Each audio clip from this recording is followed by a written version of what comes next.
They've done it so well, I'm knocked out by it. I spend all the time watching this and blubbing away. It's so handkerchief here.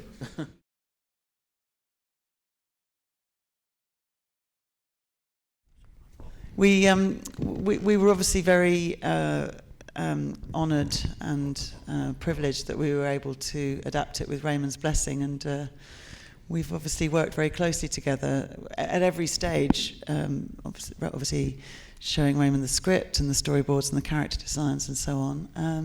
And was it always the expectation that Raymond would be on screen at the start of the film?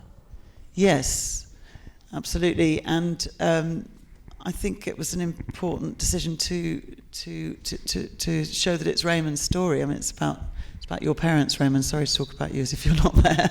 So Raymond, if I can come on to you now, how did you feel? I mean, I know that your other works have been animated and been brought to the big screen, but this is such a personal story for you. It's so different than the other works. How you felt when you did have the approach, whether you had any concerns about it being made into a film? No, I was very pleased. Of course, any writer is approached by a film producer wanting to make a film of their work is the biggest compliment you can have. I was absolutely thrilled to bits. And they've done it so well, I'm knocked out by it. I spend all the time watching this and blubbing away. It's so handkerchief here.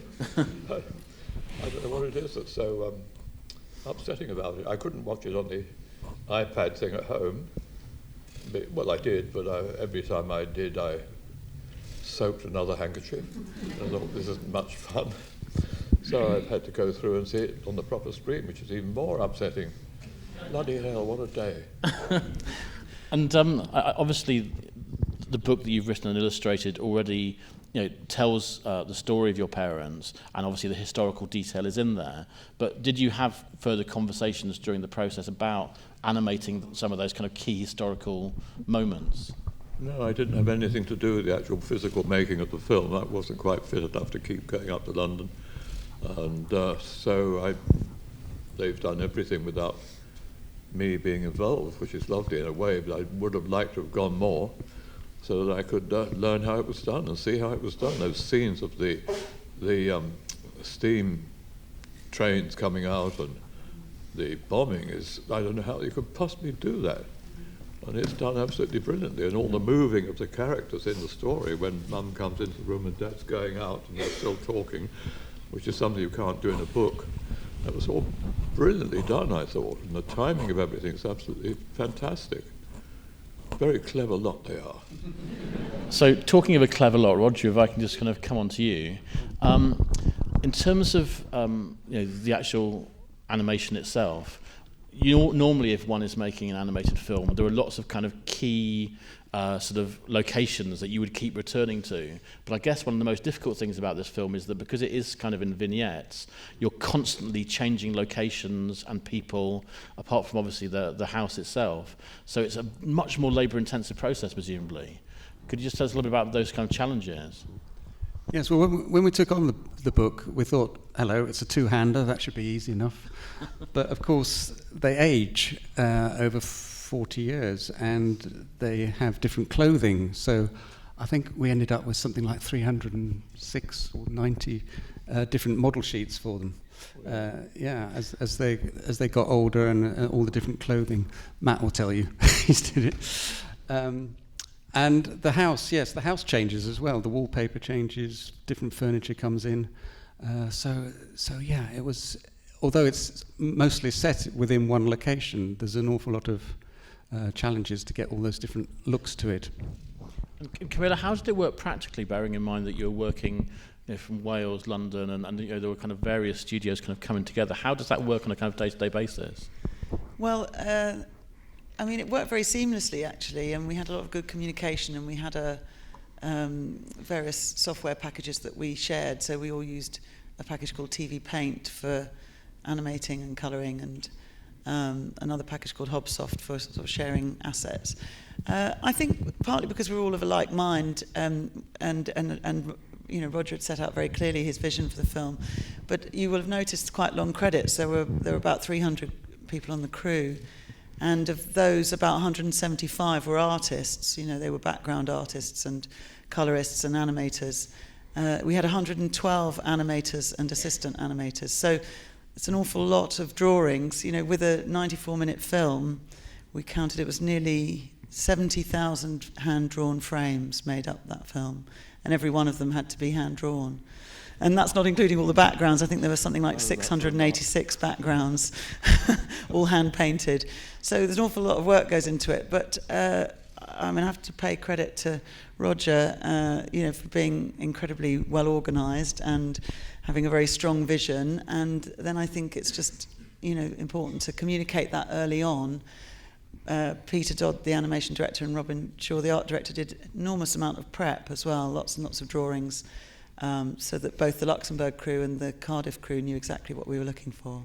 And as much as you've worked before with obviously the Snowman and the Snow Dog, you have got a visual style that's kind of dictated to you by the actual original illustrations. So on one hand, I guess that is kind of as challenging as it is kind of liberating, if you like, because you want to absolutely kind of make sure you're true to that spirit. I mean, how did you go about actually ensuring that you were able to do that? Well, I think maybe Roger should talk about how you and Peter developed the character designs, perhaps, because I know that you spent time going down to see Raymond with them, didn't you, as well? Yeah. I mean, this project was incredibly challenging because it's such a personal story of Raymond's, and we had such a fantastic crew on it. Each and every one of them was so committed to the project, and worked hours and hours to get it right, because there was an awful lot of weight on our shoulders that if we mucked up, then it would be egg on our faces. But Raymond, I don't know whether people realise, he was an executive producer on this film, and it was the first film that he has been executive producer on. And although Raymond said he wasn't involved in it much, we were discussing it a lot in the early stages with the script and the storyboard. So, and you made some comments, not many. Most were top hole, which was your favourite phrase. I've forgotten what the question was now, but. Yeah. I'm going to get some questions from the audience in a moment, but before I do that, one thing I did want to ask was obviously we've got a lot of the voice cast here, and that's such a crucial part of the process. And I wondered whether going into it, there were, whether Raymond, you had thought about who might be the right voices for your parents and how you kind of came to those decisions. No, I didn't have any idea. I don't know much about what actors were available anyway, but they couldn't have been better than the ones we've got on it. It's absolutely perfect, I think. Slightly more. Yes, okay, I'll smoke later. No, I think it's absolutely brilliantly done. The voices are perfect. They're London, but not ridiculously Cockney, the normal South London accent, which is terrific. I can't think how they do it so perfectly. As I've said before, when we were recording it, I was sitting in a little audience, about half a dozen of us, and Jim and Brenda, all the actors were in the, Brenda, bless him, were in the sort of glassed-in bit behind us, and I was in tears the whole time for 2 days because I thought my parents were in the room behind me. If you're watching a film, you know that they're not really there, it's a film, but when you can't see a film and you're sitting in this semi-darkened room with these voices coming from behind you, you just think they're there. They did the voices so perfectly. It's unbelievable.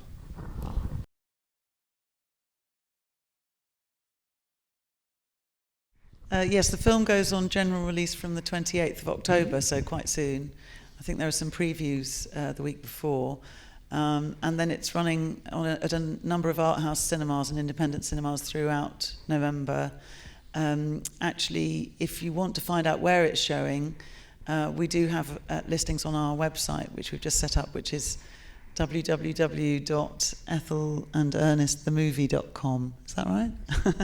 And there is a page saying where to watch. So we're sorry for that little advert there, but we're expecting to be in most independent cinemas across the country.